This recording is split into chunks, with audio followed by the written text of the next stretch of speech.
Ah, Pokemon Silver, the game that started it all for me.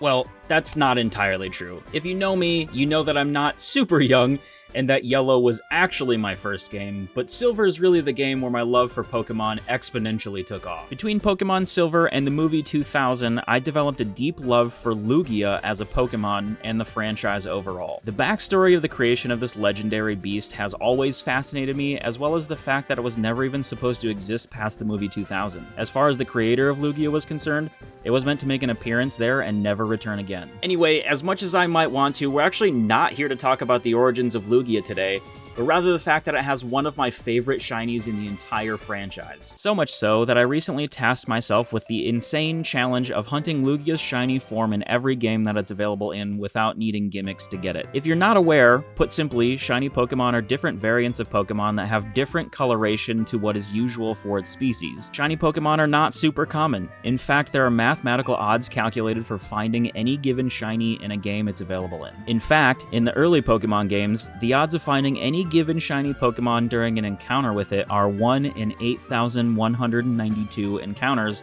otherwise considered full odds. In modern games, there are things such as the shiny charm, reduced odds, and method hunting to help make this process faster and easier, but these things didn't exist in the early games. With all of this being said, I decided to embark on this journey by starting with my childhood copy of Pokemon Silver, and this is how it went. We begin our brand new journey through Johto over in New Bark Town, where we chat with our mom for a bit and set the time and date. This might not seem like a significant thing, but it actually can be crucial for parts of the game later on, so it's important to give it the actual time and date that it is. We then make our first trek over to Professor Elm's lab with our newly acquired Pokegear that our mom gave us. Once we arrive at Elm's lab, we're tasked with one of our more important choices of the entire game, choosing our starter. Being the old head that I am, people call me the Pokemon Prof. I've played through Gen 2 games quite a few times, and each time I choose Cyndaquil. So naturally, that's who I chose for this playthrough. With the important part out of the way, Professor Elm asks us to make our way over to Cherry Grove City to meet up with Mr. Pokemon. There's pretty much a direct route from New Bark Town over to Cherry Grove, so we set out on our very first mission of the game. Upon entering Cherry Grove City, an elderly man who goes by the name of Guide Gent gives us a quick and welcoming tour of the city, giving us a much-needed town map when he's finished. We then make our way over to Route 30 and eventually battle our way to Mr. Pokemon's house. Mr. Pokemon immediately recognizes us as an associate of Professor Elm's and, for whatever reason, entrusts us with a mysterious Pokemon egg. While here, we're introduced to the legend himself, Professor Oak from the Kanto region. Oak notices that we have a Pokemon partner and determines that we are dependable enough to have our very own Pokedex. After Oak leaves, we soon follow suit and get a distressed call from Elm saying that someone stole a Pokemon from the lab,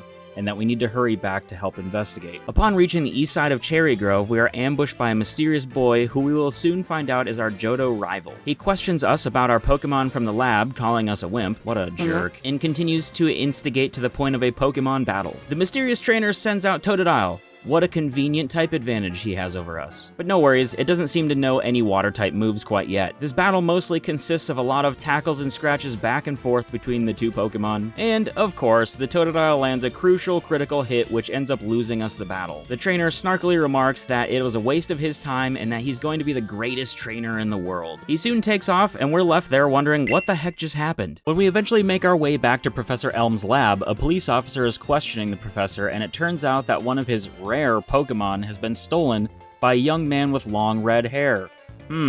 Sounds a little familiar. We tell the officer that we just battled someone with a shocking resemblance to the suspect, and here we get a chance to name our arch nemesis. In this case, we decided to name my arch nemesis Noah, which is actually one of my really good friends, so shout out to Noah. Anyway, when this is all said and done, we give the egg to Professor Elm, and he's shocked at the fact that Oak entrusted us with a Pokedex. He then suggests that we take on the Pokemon Gym Challenge, with the nearest gym being in Violet City, but not before we stop at home to say goodbye to our mom. Or do we? Making our way back over to Route 30, a kind gentleman stops us and shows us how to catch a Pokemon. With this newly acquired helpful information, we make our way into Route 30 and catch a Hoot. Having left this one up to chat, we decided to nickname it Hoot to Go. Clever, I know. We continue to battle our way through Route 29, 30, and 31 to eventually make it to Violet City, where our next set of objectives will be. Before we get to any of that, knowing that Onyx will be helpful through the playthrough, or at least somewhat helpful in the beginning, we found ourselves a Bell Bellsprout on Route 31 to trade with a gentleman in Violet City. We then decided to do a little bit of training for the team, which took quite a bit of time, and catch our very own Bellsprout to keep on the team. We decided to name this one Oat Milk after one of our friends and avid Twitch chatters, and then proceeded to take on the Bellsprout Tower. After making pretty quick work of the Bellsprout Tower, we then obtained the Flash TM from Sage Lee, which will come in super handy later in the game. We then took some time to train up a little bit more, and jumped straight into our very first Johto gym challenge at the Violet City gym led by Faulkner. With Cyndaquil by our side, we were able to step through this gym pretty quickly and continue on our journey with our newly acquired Zephyr badge, making this the first of 8 badges we need to acquire. But not before Professor Elm gives us another call regarding the mystery egg, asking us to find his aid in the Pokemon Center. The only person we can rely on. That's crazy that you're putting all of your faith into a 10-year-old. We obtain the egg, add it to our party, and start making our way over to Route 32 before ending the stream for the night. We kicked off the next day by immediately taking on the challenges, or lack thereof really, of the Ruins of Alph, starting with the Kabuto puzzle and then going to catch 3 different forms of Unknown. Doing so causes a local scientist to upgrade our Pokedex with Unknown mode. Although we could have skipped this portion entirely, I figured it might as well be fun to do since it didn't take long to complete at all. Making our way back through Route 32, our Cyndaquil reaches its first evolution into Quilava. We continue to proceed through Route 32 and catch a Mareep that we named Bamfy, and obtain the Oldron from a fisherman at the Pokemon Center. It's at this point in the game that we realize that some of these older games had some very questionable dialogue. Would you like one of my rods? What is this dialogue, bro? What is happening right now? That's good to hear, brother. We also then discovered that it was a terrible idea to give our phone number to the fisherman, as he already calls us while we're in the Pokemon Center. Why is this guy calling me already? What the heck? After we're done questioning everything, we make our journey into the Union Cave and battle wild Pokemon and trainers for what felt like an entire day. There wasn't much to note from this part of our journey though, so we move on to Route 33, moving toward Azalea Town. Upon nearing Azalea Town, we can see a Rocket member standing guard at the well, so we make our journey into town and meet with Kurt in his house. He informs us about Team Rocket allegedly cutting off Slowpoke tails and selling them? That's weird. Kurt then rushes off toward the well, where we follow and go down to find that he apparently fell down the well and hurt his back. So, naturally, once again, an adult is placing all of their hopes and trust into a 10-year-old child that they just met. That seems like a great idea. I spent the next good chunk of time battling my way through the well and finally weaning off all of the Rocket members, and stopping them from continuing to cut off Slowpoke tails. We then went back to Kurt's house quick, where he does a really good job at inflating our ego, and then tells us that he can make custom Pokeballs for us. He gives us a lure ball, as that's currently the only thing that he has in stock. The next day, after I took some time to yap on stream and train the team for a little while, we finally took on the Azalea Town gym with Bugsy as the leader. Using Hoot to Go, we were able to make pretty easy work of this gym and moved on quickly, earning our Hive badge. Upon leaving the gym to head west, our rival storms up on us asking if Team Rocket is back and can't believe that I beat some of them, so he obviously wants to battle.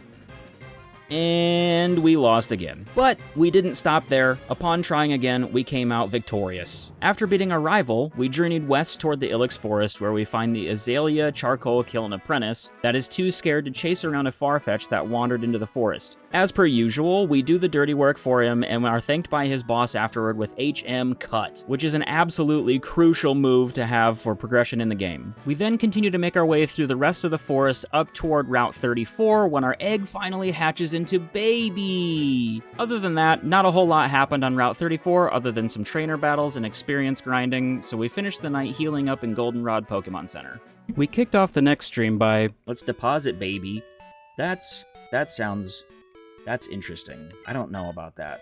In all seriousness, we started off the stream by getting a Drowsy from the PC box so we could trade it for a Machop with a gentleman in the Goldenrod department store. After leaving the department store, I took far too long to find the bike shop. I don't know where the bike shop is, guys. I'm confused. Where is the bike shop in this godforsaken city? Wait, is it this? Oh! Why is that so difficult? When I finally found the seemingly hidden bike shop, I then acquired the bike. At this point in the game, there's not much to do in Goldenrod other than buy stuff from the store and exploring various buildings we can't fully access, so we took some time to catch a few random Pokemon just outside of Goldenrod, and train up for our forthcoming battle with Whitney, who is infamously difficult to beat. After training for a bit, I decided it was time to finally face my arch nemesis. In the past with Gen 2, I have struggled defeating Whitney in her Miltank, so this was a battle I hadn't been looking forward to for the entire playthrough so far. With Muscle the Machop on my side, we made pretty light work of the whole gym challenge to eventually make it to Whitney, who actually also ended up being pretty light work with Machop being slightly overleveled. Anyway, we gained our plane badge from Whitney and dropped by the flower shop to grab a squirt bottle before leaving Goldenrod and continuing on through Route 35 where we battle a handful of trainers. We started the next day by me forgetting to hit record at the beginning of the stream and completely missing my Mareep evolve. I wasn't recording when my Mareep evolved? We continued moving through Route 36 and battling trainers until we reached the stubborn Sudowoodo that won't move, giving us the opportunity to use our newly acquired squirt bottle from the Goldenrod flower shop. After successfully catching the Sudowoodo, I decided to make the trek back to Goldenrod to meet Bill and get his Eevee. Now, when I was doing this, I thought I could evolve the Eevee into Umbreon to help me with the upcoming Morty battle, but I was grossly mistaken with how easy of a task I thought this would be. Not to mention that I forgot Umbreon's first dark move is actually learned while, and only while, it's an Eevee. So, I sunk a ton of time into this silly little Eevee to ultimately end up not using it. But it was still cool to evolve it into an Umbreon in Gen 2 game anyway. Anyway, this happened quite a ways through the playthrough, but I figured I would at least talk about it now to explain why I got the Eevee, because I also don't plan to include a lot of the footage around the Umbreon. Moving forward, we continued our journey through Route 37 and finally ended up in Ecruteak City, where I started by taking on the Kimono Girls at the dance theater. Doing so earned me the ever-important HM Surf, which is needed to access various areas on the map in the game. After obtaining Surf, it was time to go pay a visit to the Burn Tower, formerly known as the Brass Tower, which was said to be the roost of an immense silver-colored Pokemon. Unfortunately, at one point in time, a storm rolled through, the tower was struck by lightning and burned down, leaving 3 nameless Pokemon, which we now know as Raikou, Entei, and Suicune, to perish. The silver Pokemon fled and was never to be seen again, while the rainbow-colored Pokemon, that we obviously now know of as Ho-Oh, gave life to the 3 perished Pokemon. Anyways, enough lore for now. We ended up steamrolling our rival once entering the tower and proceeding to fight other trainers that were in there hanging around, but not before I realized that I forgot to go grab HM Rock Smash on the previous route. After backtracking just a tiny bit, we obtained Rock Smash and moved through the tower pretty easily and made it down to the basement to see the 3 legendary beasts run off. The beasts can be tracked on the PokeDubz, but they're incredibly hard to catch. You must rely on status conditions to have any chance at them, as they run away almost instantly upon encountering them. Alright, you guys remember the Eevee I was talking about that I wasted a bunch of time on? Yeah, well, this is about the time when I spent what seemed like hours biking back and forth and trying to raise the friendship level for this stupid thing to evolve. And one of the evenings when I was doing all of this training off-stream, it finally did evolve, so I will give you that and show you at least the evolution of the Eevee. Oh, thank God.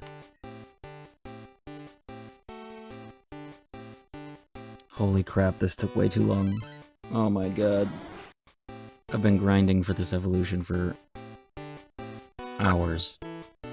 After realizing that I couldn't teach my Umbreon another dark move for quite some time, I finally decided to invest the time into training my other mons in preparation for Morty. After about an hour or so of this, I decided it was finally time to go take on the beloved Ghost Gym, where Oatmilk, our Bellsprout, evolved after the first trainer. It took a couple of visits to the Pokemon Center and being locked into a stalemate with Gengar to do it, but I ended up walking away with the Fog Badge. After finally beating the Ecruteak Gym, we head over to Route 38 where we battled a few more trainers and caught a Meowth for fun, which then immediately led us to Route 39 where we, you guessed it, battled more trainers. It was at this point in the playthrough that I decided to do some of the story off-stream so I could lock in. After all, the focus of this particular playthrough was solely to get the Master Ball and to get to Lugia as fast as possible, as I knew the hunt was going to take a good amount of time, right? Anyway, I started my Olivine City journey by obtaining the HM Strength from a gentleman in the cafe and went to obtain the Good Rod from a fishing guru. This part wasn't necessary to achieving my goals, but it didn't take long at all, so I figured I may as well do it. It was then time to enter the lighthouse, where the Olivine gym leader was said to be at the moment. I battled my way through several trainers until I finally reached the 6th floor to find the Olivine City gym leader, Jasmine. She informs us that the Ampharos that typically lights the lighthouse is very sick and asks us to pick up some medicine from a pharmacy in Cyanwood, as she can't leave the Ampharos unattended. Using Surf, I battled my way through Route 40 and 41, which eventually leads us to Cyanwood City, but not before our lovely Bamfy evolves into Ampharos of our own. I start by healing up at the Pokemon Center quick, and then quickly make my way over to the pharmacist who gives us the secret potion we need to heal the Ampharos. Before we get back to Ampharos, though, I stroll on over to the gym in hopes of a quick badge. Sorry, Ampharos, but this is actually the recommended approach. I'm able to make pretty quick work of this gym's challenges as the Pokemon are a decent amount under-leveled compared to mine. After moving some boulders, I'm able to face off against the Cyanwood gym leader, Chuck, who tried his best. With our Storm badge in hand, Chuck's wife gives us the incredibly helpful Fly HM right outside of the gym, allowing us to just fly back to Cyanwood. We climbed our way to the top of the lighthouse again and delivered the secret potion to Jasmine to give to the Ampharos. The Ampharos is once again back to full health, and Jasmine says that she will head back to the gym now. I anticipated Jasmine being a little more difficult than the last gym, so I took some time to train off stream a little later that day where our Machop evolved. It was then time to take on Jasmine, where Quilava came in clutch to seal the victory on her level 35 Steelix and earn us the mineral badge. I then flew over to Ecruteak City, where I then headed east to Route 42, which runs along Mount Mortar. I decided to skip the adventures in Mount Mortar and went straight into battling a few trainers before getting over to Mahogany Town. Upon approaching the city gym, an individual tells me I should head north to check out the Lake of Rage. Since he's,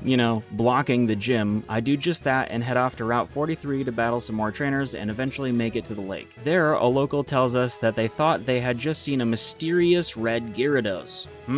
Let's go check that out. After entering the lake and surfing to the middle, we can see the red Gyarados sitting there. Upon encountering it, we will see and hear the beautiful Gen 2 animation and sound effect for a shiny Pokemon.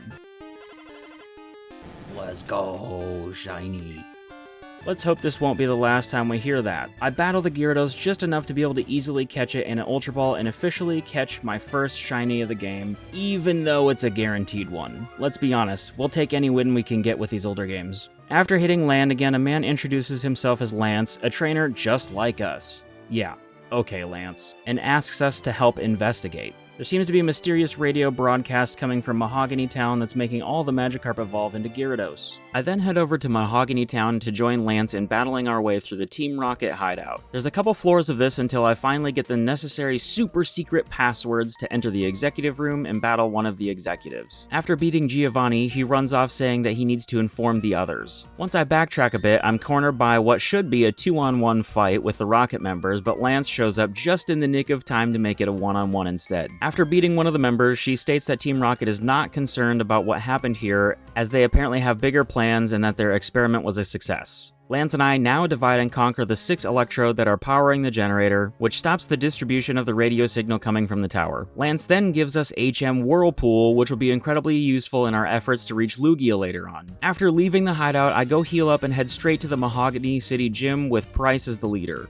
Again, the challengers don't give me too much of a struggle, and I'm able to pretty quickly have my battle with Price. Fortunately, for the sake of this run, I'm slightly over-leveled at this point in the game, and Bamfy and Quilava are able to help me roll through this one pretty quickly, earning the Glacier badge. I make my way back to Goldenrod City to check out the radio tower, which is now apparently taken over by Team Rocket. There's not much to say here about these battles, but I pretty quickly made my way to the 5th floor to face off against another Rocket executive who is disguised as the director of the tower. After beating the executive, he tells us that the real director is being held in the underground warehouse. This fool doubts that I'll ever get that far and carelessly hands us the key to the basement. Not long after entering the Goldenrod Underground, our rival comes to find us for a battle, because what better time to try to flex on me than right now? Come on, man. Luckily this time, I was able to make pretty light work of this battle and get him out of my face pretty quickly. Moving along, I take on a few other trainers down there and have to solve a quick puzzle in order to move into the warehouse portion of the basement. When I finally reach the director, he is surprised that Team Rocket is occupying the radio tower and asks me to help by giving me the card key to gain access. I head to the 4th floor internally and battle a few more trainers to eventually make my way to the 5th floor, where I can then battle the 2 remaining Rocket execs. Upon beating the final one, he mentions that their dreams have essentially been squashed and that he wasn't up to the task after all.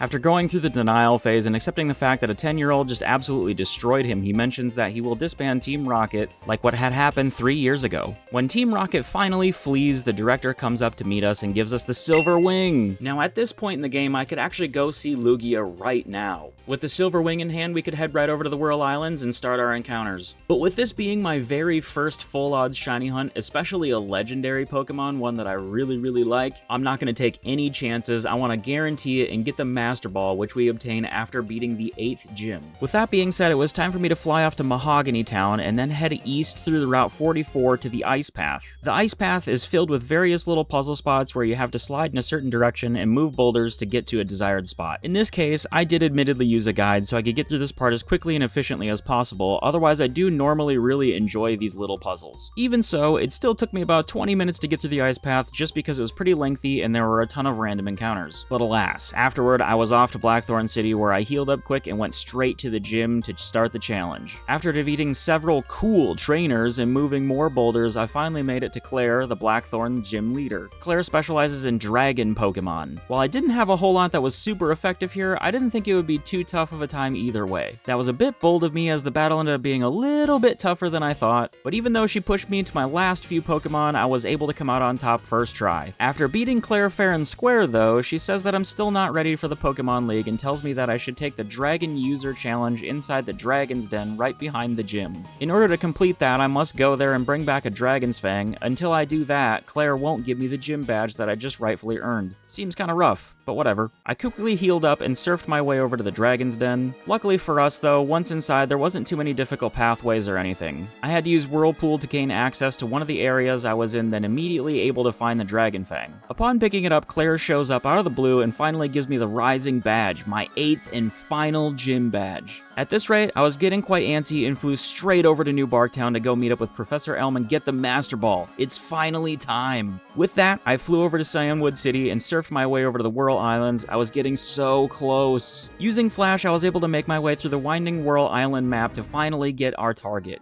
There it was. The beautiful and majestic beast. Lugia! Finally, after all this time, and yet I knew the hard part hadn't even started yet. This was about to be my very first full odds shiny hunt, and I was so ready for it. A day or so later, I was finally able to start the resetting journey on stream again with everyone. Since my overall plan is eventually to catch shiny Lugia in every game it's available to hunt in without gimmicks, I eventually plan to dual hunt the Silver Lugia and do Dynamax adventures for shiny Lugia in Shield at the same time. This being because I finished Shield some time ago and I figured I might as well hunt them both at the same time. For now though, I took the time to get used to what it would be like to sit and reset in Silver for what I thought was going to be a very long time, and ended up getting myself to 225 resets the first night. The second day of streaming resets was quite a long stream, but a pretty chill one nonetheless. I continued to focus on resetting and ended up getting all the way to 900 resets, which I thought was pretty good progress for solo hunting this and for this only being the second day. Enter day 3 of the hunt, where we started doing dual hunts in this stream for both the Silver Lugia and the DA Lugia from Shield. While this dual hunt looked overwhelming on screen, it really wasn't. I was able to comfortably reset between journeying through Dynamax adventures, and it caused a pretty chill atmosphere for the streams. While dual hunting, we did hit our second phase and I got a shiny Magneton. The first phase was an Electabuzz that was caught on a solo Shield stream a while back, which will likely make its way into the final video for this entire challenge. But for now, if you don't know what a phase is when you encounter a shiny Pokemon that simply was not your target. Here, most shiny hunters will then reset the counter, but I decided to keep my counter at specifically Lugia encounters whether we hit a phase or not. That being said, this stream took us to 45 Lugia Dynamax adventure encounters. After giving up on DAs for the night, we decided to reset a bit more in Silver to try to get to 1,350 resets, which we did. The next stream started with dual hunting once again, which I was determined to do until I at least got the shiny in Shield. We continued to vibe and dual hunt for most of the night, when on encounter number 50 for the Shield DAs, something finally happened. Yes, Lugia did not like me there. Alright, let's see. For encounter number 51 of Lugia and Shield. Shiinotic is not shiny. Sandslash is blue. Lugia, also blue. Holy crap, raid luck, baby! We did it! Let's go!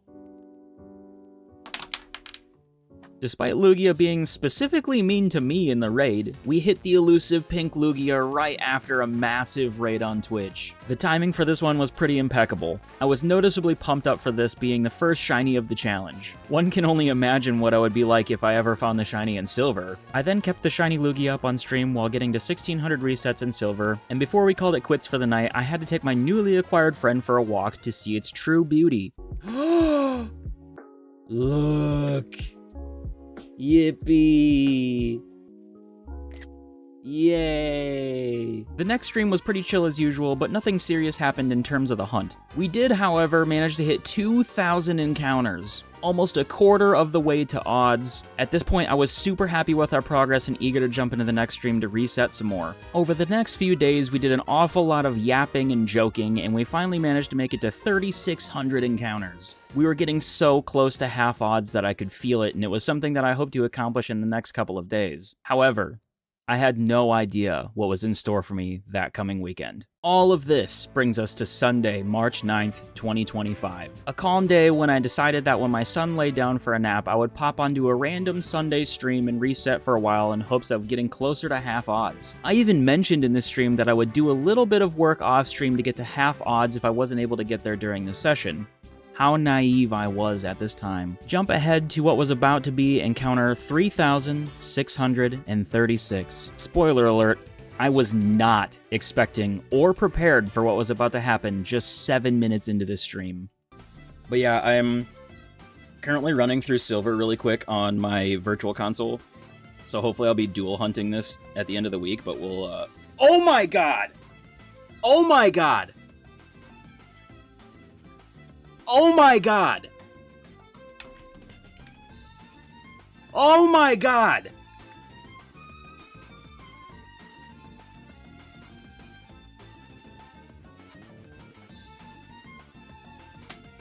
What?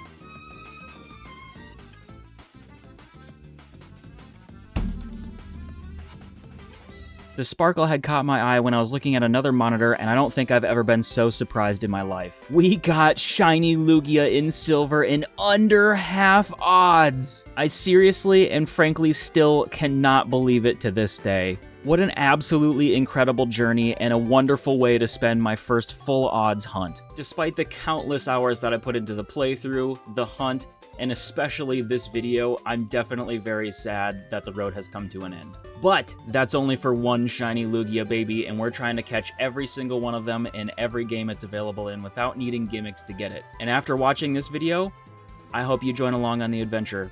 Until the next one, keep being awesome as always, and we'll see you then. Peace.